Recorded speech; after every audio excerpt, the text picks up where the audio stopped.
Look at you. Still breathing, still moving, still existing in a world that swore you'd be erased by now. They said you were nothing special, just another face in the crowd, another name they'd forget before sunrise. But here's the thing they're starting to realize, and it's hitting them like bricks, falling from a building they thought they owned. You were the one. The whole damn time, you were the one they should have paid attention to. The one they should have bet on, the one they should have never, ever underestimated. And now it's too late for them to rewrite history, too late to pretend they saw it coming, too late to act like they were always in your corner, cheering you on when the lights went dark. You feel it, don't you? That shift in the air when you walk into rooms now. The way conversations pause for half a second too long. The way eyes dart away when you make contact. The way people suddenly remember they have somewhere else to be. It's not coincidence. It's not paranoia. It's recognition wrapped in discomfort. They're finally seeing what was always there. What they were too blind, too threatened, too wrapped up in their own mediocrity to notice before. You weren't just surviving all those years. You were building something in the shadows. Something they couldn't see because they were too busy laughing, too busy dismissing, too busy assuming you'd stay exactly where they left you. But you didn't stay, did you? You evolved in silence while they performed in public. And now the performance is over and reality is setting in, like poison in their bloodstream. Let's talk about what really happened here. Because they're spinning stories right now, rewriting their own memories, trying to figure out when exactly the script flipped. They're scrolling back through old conversations, old posts, old moments, looking for clues they missed, signs they ignored, warnings they laughed off. And with every scroll, every search, every desperate attempt to understand, they're confronting the same uncomfortable truth over and over again. You were always the one with the vision, the intensity, the raw, unfiltered power they mistook for instability. They called you too because your existence challenged their comfort zones. They called you dramatic because your emotions were real in a world addicted to performance. They called you unstable because you refused to shrink yourself into shapes that made them feel superior.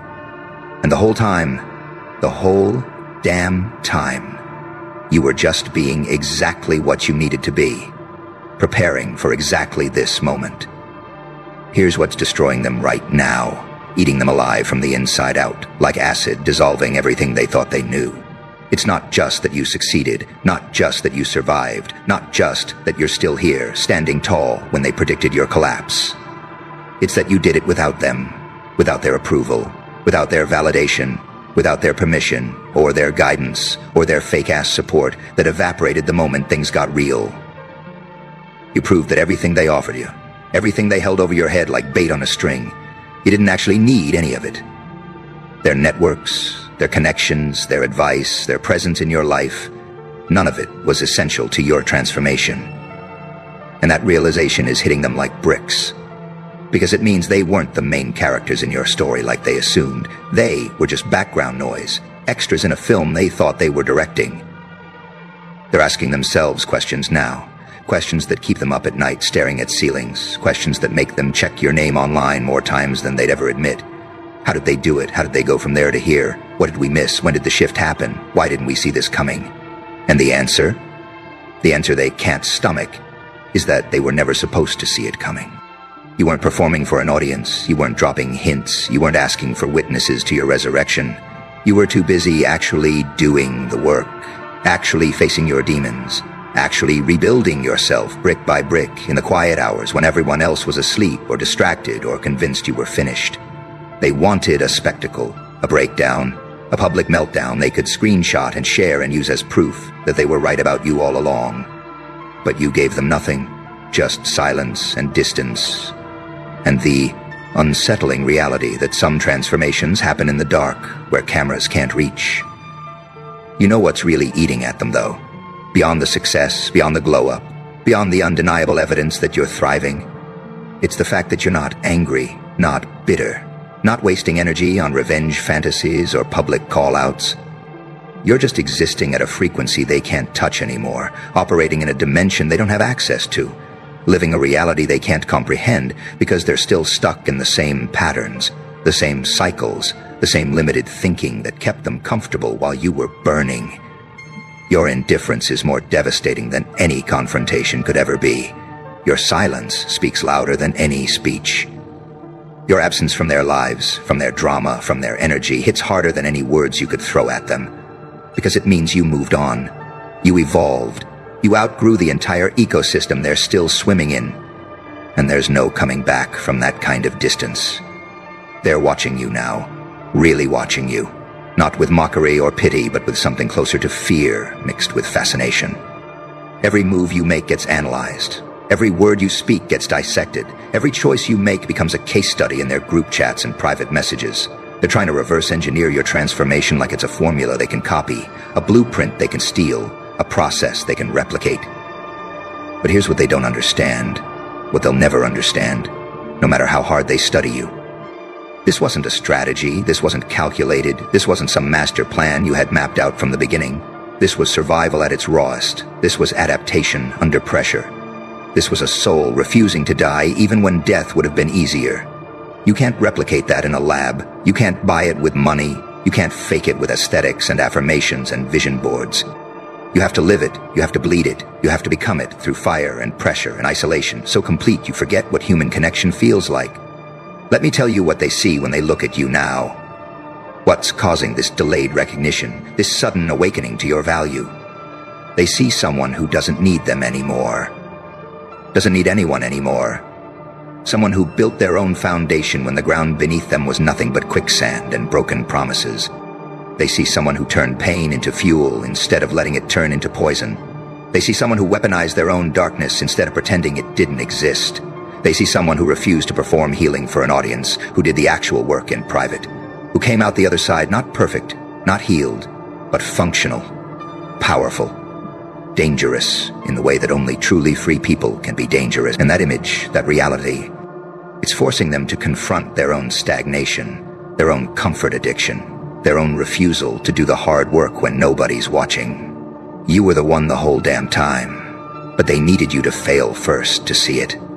They needed you to disappear so they could realize what your presence meant. They needed you gone so they could feel the absence, the void, the missing piece that made everything else feel less complete. It's sick, isn't it, how some people only recognize value in retrospect, only see potential after it's already manifested somewhere beyond their reach. They had you right there, in real time, raw and real and ready to give them everything you had. But they chose to look away, chose to minimize, chose to treat you like you were temporary, replaceable, forgettable. And now they're choking on regrets so thick they can barely breathe. Drowning in what-ifs and if-onlys and all the alternate timelines where they made different choices and still had access to the person you've become. Here's the part that's really breaking their minds right now. The piece of the puzzle they can't fit into their understanding of how the world works. You didn't need to become someone else to become powerful. You didn't need to adopt a new personality or fake a new identity or put on a mask that hides who you really are. You just needed to stop apologizing for being you. Stop shrinking to fit their expectations. Stop explaining yourself to people who were never going to understand. The you they dismissed. The you they mocked. The you they wrote off as too intense, too emotional, too much. That was always the real you. The powerful you. The you that's sitting on the throne right now, watching them scramble. You didn't transform into something new.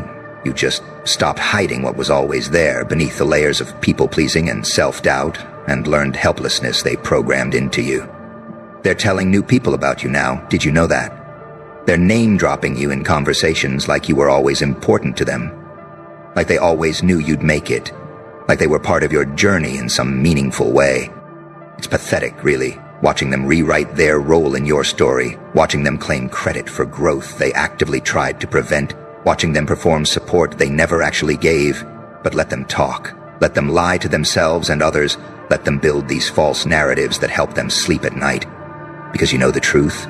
You lived the truth. You bled the truth. And nothing they say can change the fact that when you needed them most, they were nowhere. And when you rose anyway, they were just witnesses in the crowd. Nothing more, nothing less. Certainly nothing special. The bricks keep falling, moment by moment. Realization by realization, and with each one their image of reality cracks a little more. They're starting to understand that everything they believed about you was projection. Everything they said about you was actually about them. Every criticism they threw your way was just their own fear reflected back at them through the mirror of your existence. You scared them because you were real in a world of performance. You terrified them because you felt deeply in a culture of numbing. You threatened them because you refused to play small when they needed you small to feel big. And now all those fears, all those projections, all those deflections, they're coming home to roost, and the roosting is loud and uncomfortable and impossible to ignore. You want to know what keeps them up at night now? What has them refreshing your profiles and checking your updates and wondering what you're doing at 3 a.m. when their own lives feel empty? It's the knowledge that they had a chance, multiple chances, actually, to be part of something real, something rare, something that doesn't come around twice in most lifetimes. They had access to a soul that was genuine in an age of fraud, to a heart that was loyal in a world of convenience, to a mind that was sharp in a sea of mediocrity. And they fumbled it, dropped it, stepped on it, treated it like it was disposable. Now they're surrounded by substitutes, by people who perform the qualities you possessed naturally, by connections that feel hollow compared to what they remember having with you. And no matter how hard they try, no matter how many new people they meet, they can't find another you. Because you weren't a type, you were a singularity, a once-in-their-lifetime kind of presence they took for granted until it was gone. The universe has a funny way of teaching lessons, doesn't it? Not through words or warnings or gentle guidance, but through consequences that arrive years late and hit with the force of freight trains. They're learning now. Learning what it means to underestimate someone. Learning what it costs to dismiss potential. Learning that some people you write off come back to rewrite the entire story. And the education is expensive, paid for in regret and missed opportunities, and the haunting knowledge that they were standing next to greatness and called it crazy. They were holding gold and called it dirt. They were witnessing a preview of something extraordinary and changed the channel because it didn't fit their programming. Now, the show is sold out. The tickets are gone, and they're standing outside, pressing their faces against the glass, trying to catch a glimpse of what could have been theirs if they'd just paid attention, just believed, just chosen differently when it mattered most. Here's what they'll never tell you directly, what they'll take to their graves before admitting out loud. They think about you constantly, obsessively, in ways that would embarrass them if anyone knew the frequency and intensity. You're the standard now, the measuring stick against which all future people get compared and inevitably fall short. They're in relationships and thinking about how you loved different, how you fought different, how you showed up different. They're achieving things and wondering if you'd be impressed, if you'd be proud, if you'd even care. They're making decisions and hearing your voice in their head pointing out the flaws, the contradictions, the ways they're settling for less than they deserve. You became the ghost that haunts their present, the memory that won't fade, the name that comes up in therapy sessions and drunk conversations and quiet moments of brutal self-honesty. You were the one, and deep down they always knew it. That's what makes this so much worse for them. There was always something about you that stood out, something that made them pay attention even when they pretended not to notice. Something that made them feel more alive in your presence, even when they claimed you were exhausting. They felt it. That electricity, that intensity, that sense that being around you was like being near something powerful and unpredictable and real in a way most people never manage to be. But instead of honoring that feeling, instead of rising to meet it, instead of becoming worthy of it, they tried to dim it, control it, make it manageable and small and safe. They wanted the benefits of your energy without the challenge of your standards. They wanted the glow of your light without doing the work to generate their own. They wanted you accessible and available and easy, while they remained comfortable and stagnant and mediocre. The bricks are still falling, and there's no end in sight, no moment where the realization stops and acceptance begins. Because accepting what they lost means accepting who they are, what they're capable of, the limitations they refuse to transcend. It's easier to stay in denial, to blame circumstances, to claim bad timing, to insist things just didn't work out, rather than admit they didn't work for it, didn't fight for it, didn't value it, until it was already gone. So they live in this limbo, this purgatory of their own making, where they're simultaneously trying to move forward and constantly looking back, trying to fill the space you left while knowing nothing quite fits the same way, trying to convince themselves they're better off while checking to see if you're thinking about them, too. You know what the real tragedy is here, the part that would almost be sad if it wasn't so predictable. They're going to spend years, maybe the rest of their lives, looking for another you, in different faces, different bodies, different people who can never quite measure up because they're not you. They're just echoes, approximations, discounts versions of something authentic they once had and threw away. They'll date people who remind them of you but lack your depth. They'll befriend people who share your interests but not your intensity.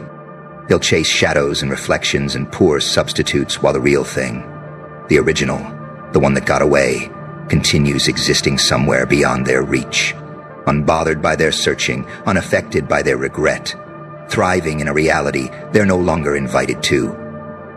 Let's get darker for a moment. Let's talk about what they're really feeling beneath the surface-level regret and nostalgia. There's anger there, hot and bitter and directed at you for having the audacity to succeed without them, to glow without their light, to rise without their ladder. They wanted you to need them, to come crawling back, to prove through your struggle that they were right to leave, right to doubt, right to bet against you. Your success is an indictment of their judgment, a mirror reflecting their own failures, a testimony to the fact that they weren't the prize they thought they were. So yes, part of them hates you for it, resents you for it, wishes, secretly in moments they'd never admit, that you'd stumble, fall, give them something to feel superior about again. But the hate just makes them think about you more. The resentment keeps you living rent-free in their minds. The wish for your downfall proves they're still emotionally invested in your story, even though they wrote themselves out of it. You were the one the whole damn time, and now that truth is inescapable, undeniable, carved into reality in ways that can't be edited or erased. They see it in every update, every achievement, every photo where you look genuinely happy instead of performing happiness. They see it in the way new people talk about you, with respect and admiration instead of pity and concern. They see it in the opportunities that find you now, the doors that open, the paths that appear, because you're finally operating at your true frequency instead of the diminished version they convinced you to broadcast. And with each piece of evidence, each confirmation, each reminder that you're doing more than fine without them, another brick falls, another illusion shatters, another comfortable lie becomes impossible to maintain. Here's what they'll never recover from. The wound that won't heal no matter how much time passes or how much therapy they get. It's knowing that they had a front row seat to your becoming. They had access to your journey. They could have been part of the story that people will tell about you someday. But they chose wrong, bet wrong, saw wrong, acted wrong at every critical junction. And now they're footnotes in a narrative they could have helped write, background characters in a story where they could have been significant. The names you might mention if someone asks about the past, but never with the weight or importance they once imagined they held. That's the real cost of their choices. Not that they lost you, but that they lost the privilege of being close to what you were becoming. The honor of witnessing your evolution up close. The credit they could have claimed for supporting you when supporting you actually meant something. They're talking to their therapists about you, posting vague subliminals about lessons learned, writing unsent messages they'll never have the courage to send. They're doing the work now. The work they should have done then, trying to become the person who would have deserved you. Trying to develop the qualities that would have made them worthy of your time and energy and love. But it's too late for you. Their growth is no longer your concern. Their evolution is happening in a timeline that doesn't intersect with yours anymore. Maybe they'll become better people. Maybe they'll learn and grow and transform into versions of themselves that would have appreciated what you offered. Good for them, genuinely. Growth is always worth celebrating. But they'll have to take that growth into relationships with other people. Because the door to you isn't just closed, it's welded shut, buried, erased from the architecture of your life. The bricks keep falling, and underneath all that rubble, all those shattered assumptions and broken predictions, they're finding something they didn't expect. Not just regret, not just loss, but a profound respect that feels almost like fear. Because they're finally seeing you clearly, without the distortion of their ego, without the filter of their insecurities, without the lens of their need to feel superior. And what they see is someone who survived what they couldn't survive, who thrived in conditions that would have destroyed them, who became something powerful and self-contained and free in ways they're still not capable of being. That respect, that fear-tinged admiration, it's the closest thing to love they can feel for you now. Because real love requires presence, and they lost that privilege. But respect That can exist from a distance, and it does. Heavy and permanent and inescapable. You were the one, and every day that passes just confirms it more deeply, more painfully, more completely. They can't scroll without seeing reminders, can't think without your name appearing, can't move forward without feeling the weight of what they left behind. And the beautiful, terrible irony of it all is that you're not even thinking about them like this, not obsessing over what could have been, not losing sleep over their regret. You're busy living, busy building, busy being exactly who you were always meant to be, without the anchors they represented dragging you down. Their obsession is one-sided, their mourning is solitary, their regret is a prison they built themselves and locked themselves inside. And you're just free, finally, completely, unapologetically free. So let the bricks fall, let the realizations hit, let them sit with the uncomfortable truth that they've fumbled something irreplaceable. Let them wonder what you're doing, who you're with, whether you ever think about them or if they've become just another forgotten chapter in a book that's gotten so much better since they stopped being part of the plot. Let them search for you in other people and come up empty every single time. Let them live with the knowledge that somewhere out there, you're thriving, glowing, becoming more of yourself every day, and they're not part of it, not invited to it, not welcome in it. That's their consequence. That's their education. That's the price they pay for underestimating someone who was always, always, always the one. You were the one the whole damn time. And now they know it, and that knowing will haunt them longer than you ever will, because you've already moved on to better things, better people, a better version of your life, where their absence feels less like loss and more like liberation.